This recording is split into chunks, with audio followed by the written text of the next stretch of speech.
Okay, let's go ahead and dive back in. Yes. All good, Riku? Yeah. All right, here we go.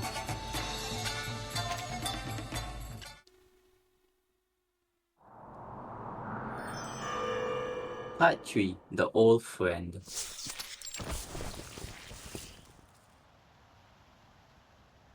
The silver thread coils around Cheng's waist and drags him back onto the cliff. He hits the ground and rolls, the stabbing pain in his left leg catching up to him on impact. A broken branch is lodged in his calf. The village doctor stands over him, calmly wheeling the silver thread back onto a bone shuttle.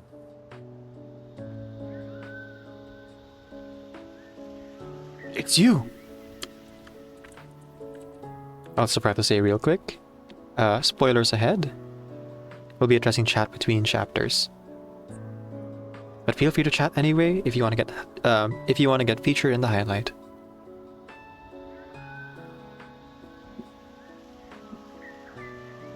Playing the lone hero isn't a healthy habit. It's how we usually get things done. Someone has to do it. Someone has to resolve the matter. Besides, when I see a problem, I cannot turn a blind eye to it. I couldn't involve those hunters again. Not after they scarcely made it back alive. How can you be so sure they wouldn't have lent a hand? Dr. Zhu steps closer, squatting down and inspecting the wound on his left leg. Good news. It doesn't appear too deep. Are you ready? He doesn't wait for an answer. In one swift motion, he yanks the branch free, and the wound wells with blood. Satisfied there are no splinters left in the wound, Dr. Zhu guides a silver thread through a series of precise sutures. With practiced ease, she applies herbs pulled from her robes onto the wound, then cuts and ties Thank you. A clean white bandage. Thank you. You have quite the unique method for treating wounds.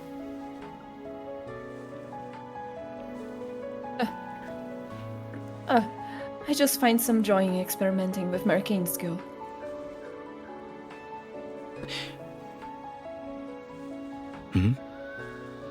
Forgive my bluntness, but what are you doing here, Doctor? The Hu family refused to let the hunter stay after I patched him up, so I had him taken to my clinic. Whether he survives or not is in fate's hands now. In any case, it struck me that you looked somewhat familiar. I asked around where you'd gone, and I was promptly informed that you do inquire about the tiger's whereabouts and ran off alone. To face the beast, no doubt. That can be, I told them, but their faces were deadly serious. I was worried something might happen, so I hurried over. Dr. Zhu falls silent, her eyes lingering on Cheng. If not for your lack of familiarity with the terrain, you're getting lost notwithstanding. I doubt I'd have been able to catch up to you in time. Don't worry. It wasn't all that dangerous, although the tiger was fiercer than I anticipated. The recklessness of youth. May I know your name? Cheng Heguang. I must say, Cheng Heguang, the flying feather technique of yours is quite curious. A skill passed down through your family, I presume? Yes. That's right. Dr. Zhu's winding of the bench falters for an instant before she finishes up and nods it. I once knew a man by the name of Chang. He commanded flying metal shards through the air. His abilities were quite impressive. Still, those who excel in such things tend to have weaker constitutions. He used to be on the wrong side of the law, but official was written into both his name and his fate. And sure enough, in the end, he became one. Did you know him? Cheng clenches his teeth, his focus shifting to the remaining flying feathers on his shoulder. I can see you've discerned already. He was my father. Finished with the bandaging, Dr. Zhu stands up and dusts off her hands. Oh, well, that is quite the coincidence.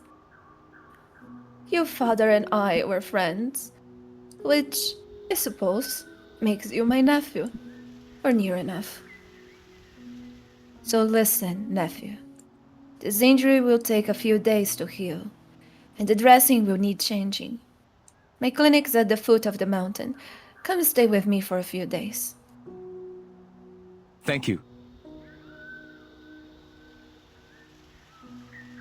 I brought little money with me. I'm afraid I may not have enough to cover the medical expenses for the next few days. You think I am after going? Just stay.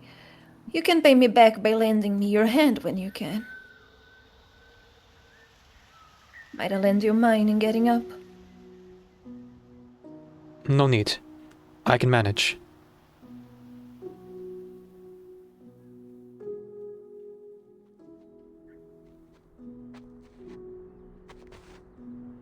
The two set off together down the mountain. You seem young. Are you still studying? Or have you already become an official? You found me. Neither. I mostly get by on odd jobs. And what odd job brought you to this poor place in the middle of nowhere? I was running an errand for someone and happened to pass through. I see. How is your mother? Well enough.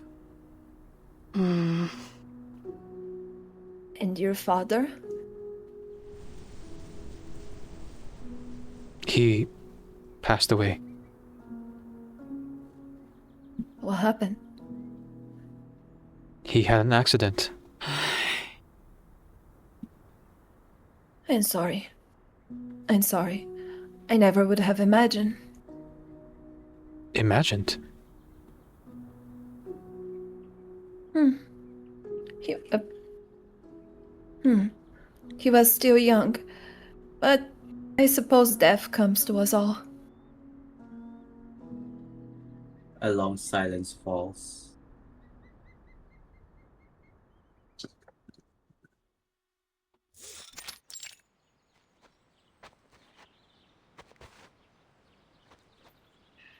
Reaching the root of the mountain, they push through the grass and follow the stream for a short distance.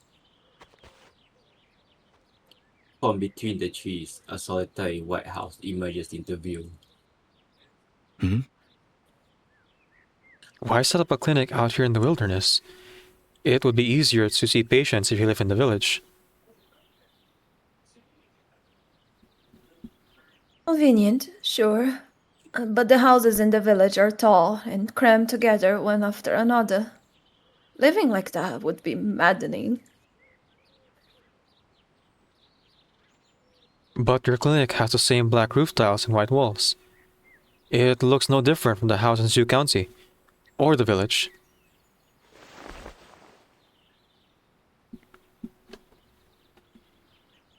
What do you expect me to do? What do you expect me to do? Paint the house black from top to bottom? Dr. Zhu whirls, sending three silver threads like spiders silk towards Cheng's vital joints. As if he anticipated the attack, Cheng dodges, flying feathers clash with silver threads, tangling as they fall to the ground. What was that?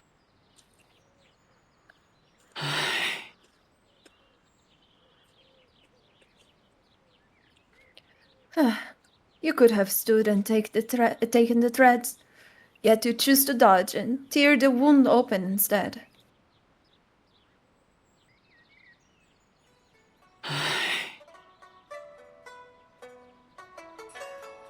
Your command of your skill is undisciplined, to say the least. Had you used it properly earlier, you'd have subdued the tiger without so much as a scratch. Dr. Zhu shakes her head and sighs. I remember how your father would turn leaves to metal, sending them flying as he bid. There are plenty of leaves here. Why not give it a try? I can't.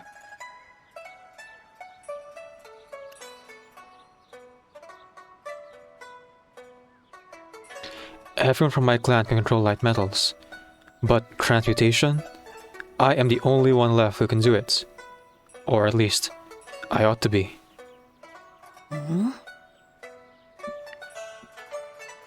You have chosen to not use this unique ability? Not exactly. I can no longer control it, as if something is blocking me. As a child, I used it recklessly. It caused an accident. After that, with no one to guide me, I dared not use it often.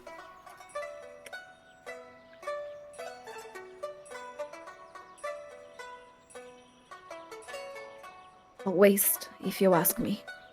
Only you possess this ability, yet you shackle yourself with hesitation.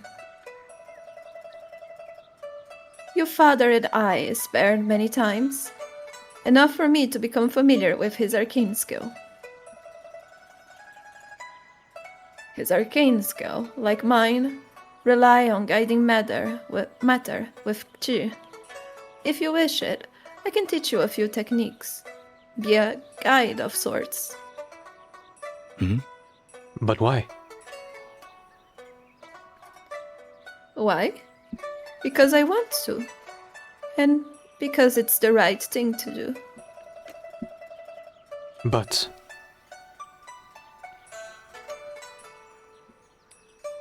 Cheng Heguang, when an elder offers you her teachings, you shut your mouth and listen.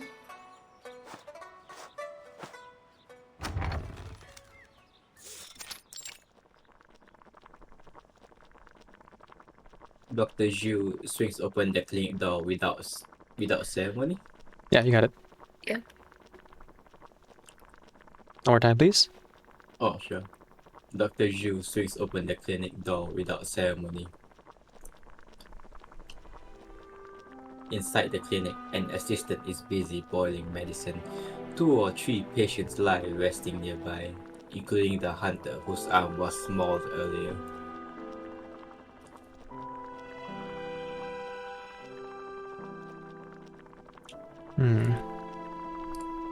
I can get it. Yeah, take this one, Riku. It's not Yeah. much. Go for it. Doctor, you're back. Who's this? A patient I picked up on the road. How's the hunter? He's still unconscious. Alright. Be sure to change his dressing in a couple of hours, and keep a close eye on him tonight. A fever could prove fatal. One of the patients, a young man, hops out of bed and runs over, his face flushed with color.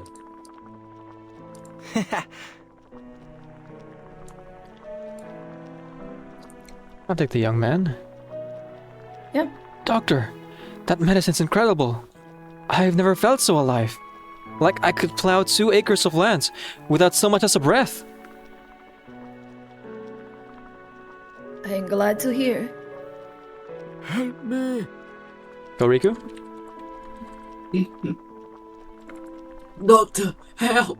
Help! Dr. Zhu lets out a weary sigh and walks over to the old man's bed. What is it this time? I still feel terribly ill. My stomach hurts, and I throw up every time I eat.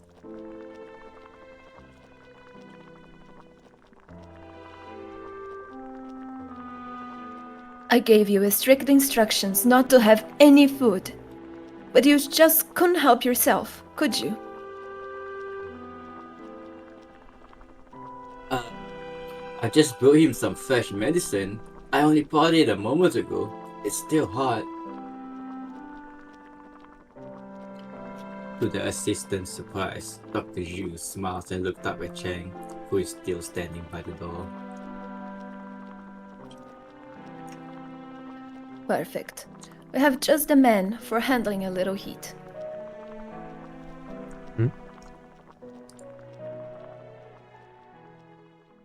Minigame? No, to be continued. No, to be continued. No gaming for you. To be continuing. Alright, let's catch up with chat again. I need to take a mini break. Dan says, Chung, the bandit chief constable, has a nice ring to it. Except he's no longer constable, so I guess he'd just be a bandit chief. And you're sure that Corvus would appreciate discussing suture techniques with the pros? Oh yeah. Oh, totally. I could, arcane skills are passed down through family bloodlines, for the most part. So I wonder if maybe Corvus is like distantly related to this person. Maybe back then, like way back then, like thousands of years ago, someone just had like this suture thing and just like spread. And then eventually like one of the family lines moved to Europe or something. Yeah, Eastern Europe and China. Yeah. Not too far, like a couple of decades apart. I mean, yeah, it's land. And when you look at Corvus, I mean, she's so pale.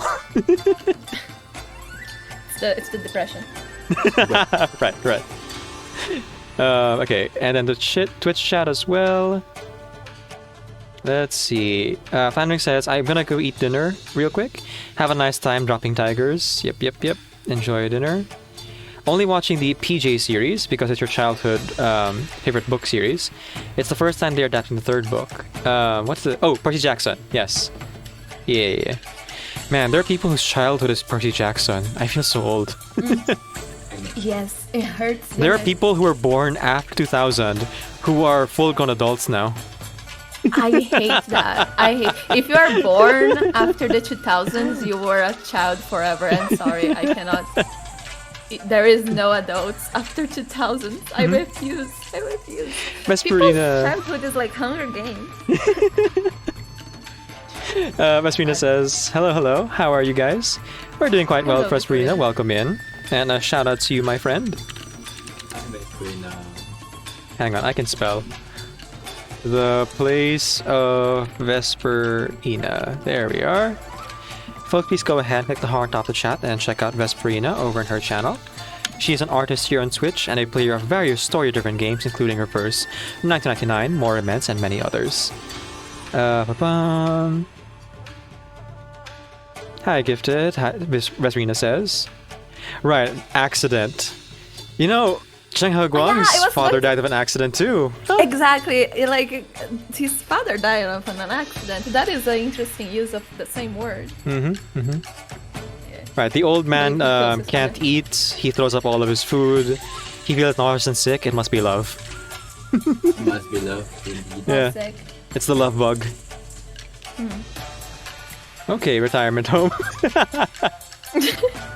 Yeah, I think the real reason she has her clinic up here in the mountains is because she'd have too many patients otherwise. Yeah. If she was in the city, they would just wouldn't stop bothering her. Or even the rich people would have hog her services. Being here far away keeps them an obstacle. Right, she's probably closer to the village than she is to the city, maybe. Yeah. Which is probably better for the village. Lol, children forever, yeah. If I died, it was an accident. It was Therese. It was. Maybe. Perhaps. Mayhaps. YouTube side says that it's the Silk Road, baby. Right. Maybe Yeah, that's true. They travel from China to Europe by the Silk Road. R99 players experiencing reverse 2000 depression. Fair. Wait, where is the storm? Roberto's back. Take us back to the past, Samurai Jack. Okay, I'm gonna take a quick break. This time. Let's see. Not drag the main story. It's possible. believe in them. Yeah, let's go ahead and continue on from here then. So we can take our long break and Yeah. regenerate and recuperate. Whatever you do when you like rest. Make some instant noodles. I lay on Yeah. the ground and I look at the heaven. I have my anxiety burger ready to go. Oh yeah, I wasn't able to finish my anxiety burger earlier because of anxiety. it's an eternal loop. Alright, let's go ahead and dive right back in. We'll talk with you again, Yeah, chat, sure. after the chapter.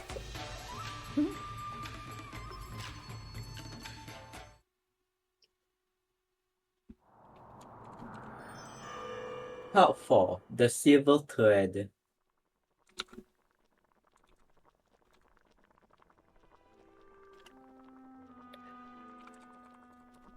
Now, Shang, move the bowl of medicine. Move the bowl of medicine on the table into my hand using only your family's technique. Why? We often make a habit of arguing with your elders.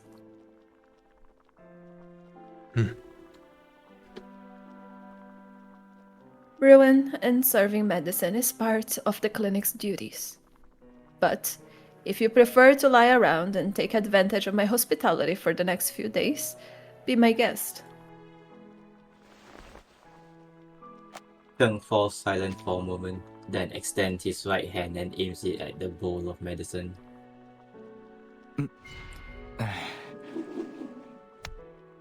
In an instant, the medicine bowl turns black and spins forward, almost crashing to Dr. Zhu's hand. A little excessive, but all in all, not bad for a first try. Although, it is rather heavy. I wonder why.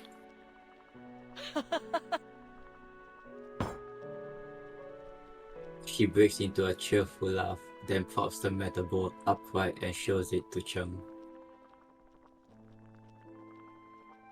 The medicinal broth inside the bowl has been transmuted along with it, becoming a solid block of metal. Fortunately, the effect wears off in time. Otherwise, you'd be paying for the medicine. Have patience. Remember, a single day does not make a master. Ow! There we go. It's been a long while since I've used it so much. With a little more practice, I know I will perform it without error. Dr. Zhu retrieves several chipped broken bowls from around the room. Well, you are not lacking for confidence. Why not begin with these? Once you have mastered them, lighter things like flowers and leaves should be no problem at all. Your arcane skill works much like my own. Simple, really. Sense the flow of Shu, carefully straighten it, and aim it at an object. And strike.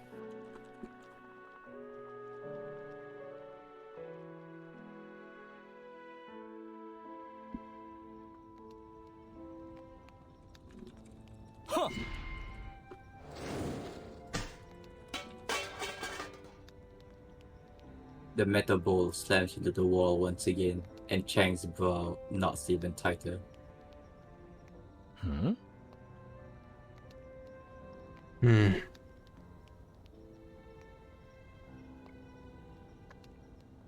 Yeah, since you're already doing Shu, I think we can hand this over to Riku.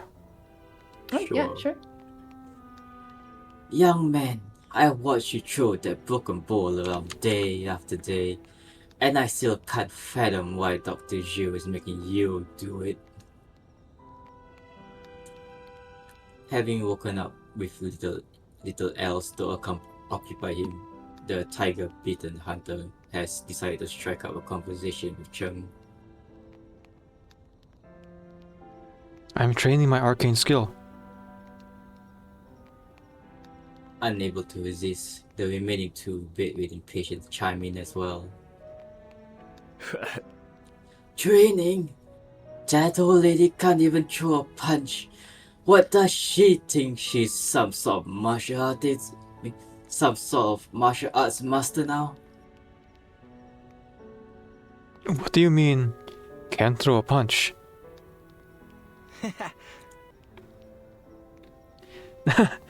Did she catch you off guard too? She looks fierce but has a bad temper, and talks loud enough to rattle the bedpans. But I've never once seen Dr. Zhu get into a fight with anyone. Her arcane skill, those silver threads of hers, is finer than hair. Other than stitching up wounds, what good could they be?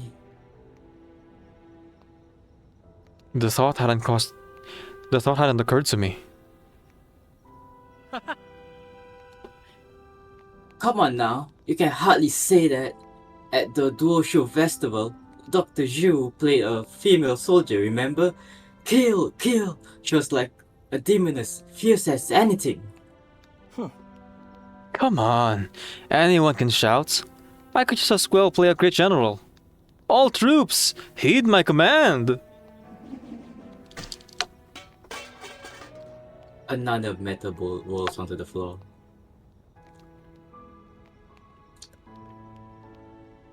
Still, I hear there's once a small bandit in Huangzhou who fought with silver threads. They say the bandits stole state supplies, torched villages, and left many soldiers wounded. I heard that. I've heard traveling merchants talk about the very same thing. They say those silver threads could cut through iron like mud. Frightening stuff. In the end, the bandit raided Zhu County, but after that, word of them vanished. Wow! Zhu County? That's the richest place in all of Huangzhou. All manner of merchants and officials live there. Not like this poor backwater town we're stuck in.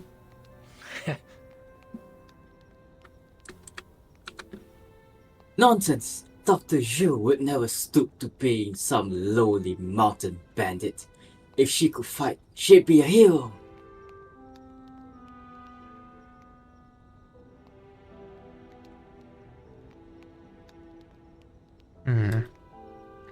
Plenty of people have similar arcane skills, don't they? I can produce flames from my fingertips, just like the Hu family. Yes. I suppose you're right. I've never seen her use those silver threads for anything practical, not even to slice a vegetable. Perhaps they simply aren't good for much.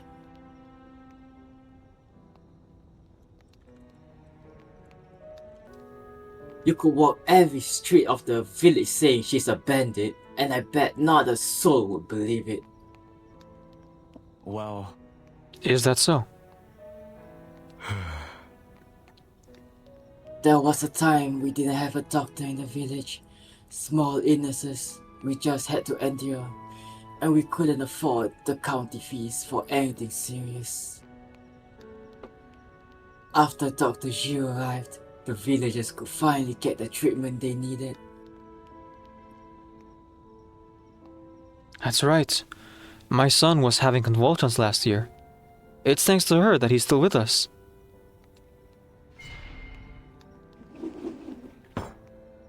The metal ball slowly rises, wobbling as it drifts towards the other side of the room. Finally, it settles smoothly on the table.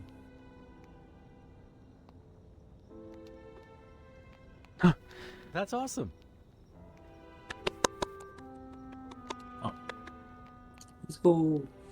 Well done, young man. It's about time you finally managed it.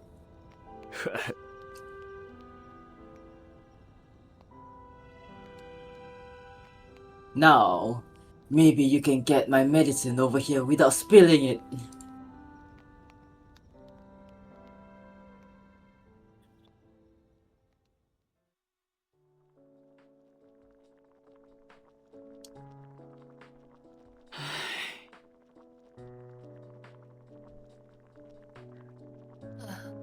The Hu family is calling me over for medicine again.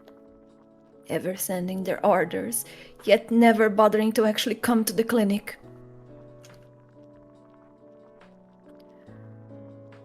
I swear, the day I end up saving their lives is the day I squeeze 10,000 tiles? Actually, don't know. Tiles? Deals? Teals? Okay, let's go with teals. I swear, the day I end up saving their lives is the day I squeeze 10,000 teals out of them.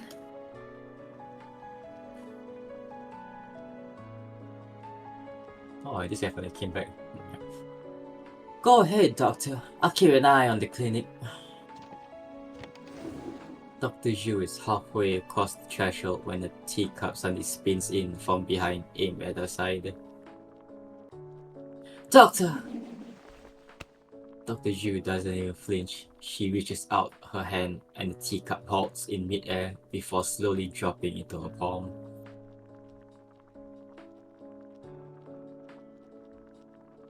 The cup's base gleams with a clean metallic sheen. The tea inside is perfectly brewed. The leaves fully unfold and settle at the bottom. So?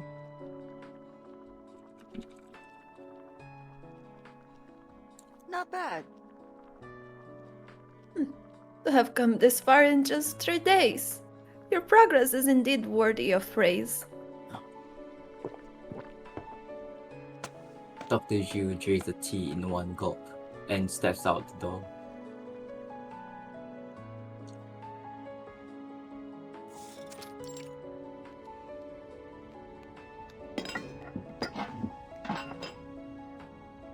In the early hours of the morning, while the patients are still sleeping, Cheng Heguang gathers the broken bowls together. The doctor's assistant walks over carrying a bowl of medicinal broth. Time for your medicine, young man. I don't recall Dr. Zhu prescribing me an additional medication. It's a new prescription designed to help replenish your chi. Ah, it's a vape. What's it? Or, opioid. Jane. Delicious. It smells like Huangzi and Dangui. But my injury is already healed. There is no use wasting good medicine. You still need to make up for your chi and blood loss. The doctor specially prescribed it for you. Cheng frowns slightly, but still takes the medicine and raises it to his lips. A silver thread shoots in and knocks the medicine bowl from his hand. It shatters with a sharp crack. Brown medicinal liquid splashes across the floor. Dr. Zhu stands nearby with a hardened expression.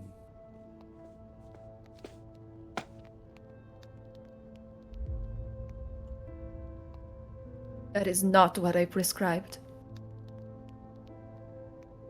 Doctor, you've written already? I came back for something. What is going on here? This new patient of yours, he's up to something. The assistant pulls a pale yellow sheet of paper from his jacket and hands it to Dr. Zhu. Did you go through my bag?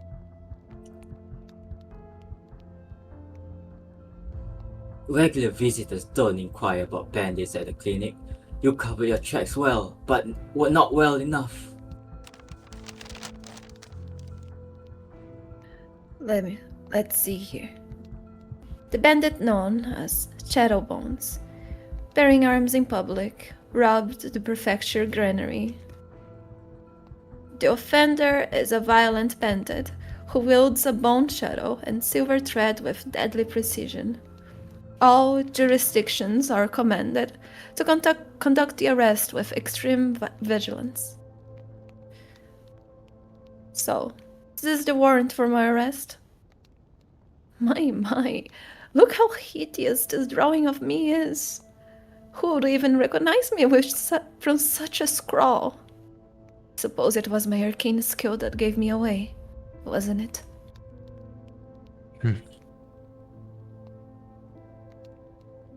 I'm sorry, Doctor. I want to deal with this before you return.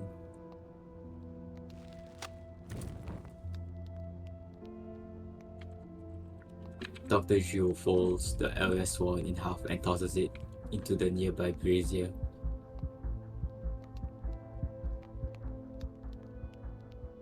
Our curious patient here is Brother Chang's child. Huh, I had my suspicions with the arcane skill of his. But so what if he is? We helped Cheng Heguang when he needed it most. His son ought to help us in return. Besides, you've done nothing wrong. My daughter was starving to death while he dragged his feet every step of the way, acting the young lord. If it weren't for you. Dr. Zhu slams a palm down on the table beside her. Enough! There's medicine that needs boiling. Go! The assistant casts an unwilling glance at Cheng, then leaves in sullen silence. Dr. Zhu suddenly sweeps the metallized broken bowls to the floor.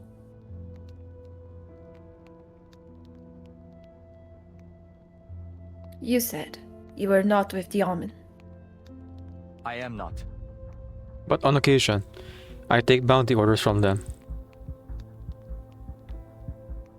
Huh. Your odd jobs. Is it the money you care for? Or is it something else? Why not confront me directly? Waiting for me to nurse you to health first? Planning to slit my throat in the night? I've watched you for days. Nothing about you resembles a criminal. That warrant means nothing to me. If you swear to me that you never committed arson, hurt anyone, or raided Zhu County, then I will leave at once. Dr. Zhu draws in a slow breath, her face returning to its usual calm. But I did it all. Your injury is healed, hasn't it? Let's get started. Square the fuck up. Grit your teeth. Square the fuck up, young man. Lol. This is gonna hurt you more than it hurts me. Yeah. Woo! Okay, nice boy. cliffhanger. Okay, midway through. Yeah. Okay, Dan is gonna go because they want to play the second half themselves. Farewell, Dan. Mhm. Thanks so much for stopping by when you Have did. a good night. Good night. Well, I guess they're still gonna play like on their own. Yeah. Ba-ba-bum. Old man X young man gifted said the problematic age scab ship. Listen, Finding stars where nowhere is seeing them. as long as they're both adults, I'm somewhat more okay with it. Like Yeah. within 20 years, I think it's still kind of okay, depending on like how old the younger generation is. But it depends, you know, like where you draw that line. But love is love. You know, old man, young man. it's all love now. Mona Taco Knight says, should share a notepad voice characters who are voiced by whom in the VC text chat. Yeah, I went ahead and like posted that in the Discord. There you go. Yeah. Thank you for the idea, Ronan. I don't think I'll make it a regular thing because usually we have more like roles to go around, so it's not as much of an issue. More people for the roles to be divided, so it's not much of an issue. But yeah, with 3 of us, maybe I'll like update that every now and again. Oh right, when they were like, the threads couldn't possibly hurt anyone. I just remembered Ruby and Penny and Pyrrha. Oh my god. I had forgotten that. Oh Yeah. no. You know, how do you break a penny? Penny, yeah. You guys know how to Oh break a my, penny, been a right? while. Into quarters. Yes. Go. Oh my god. I look at the chat, there is puns. I talk here on Discord, there is more. Help! Goethe said they need the medicine for their daughter, Cindy Lou Who. Right, the Grinch. But I should have banned Gifted. You have to ban me too. Ban both of you. Decaf became the Jonkler. Sticking out the puns for the Jonkler. There is no help. You're surrounded, Teresa. No help. No escape. No No. escape. Yep, but that is it for now. We're gonna go ahead and take a break here. It is 6:50. Riku will be having noodles. I'll be having a burger. Teresa will be absorbing moisture from the air. Yes. As you do. And we'll be back at 15. So like 25 minutes. So whatever 15 is for you. For me, it'll be like 7:15 in the morning. I don't know what time zones you guys are in. That would like be translated. But yeah, we'll see you guys soon. Yeah. Break Yeah, you all time. have a good time on your break. I will be here consuming the energy of the universe for sustenance. Ah, yes. You can ring my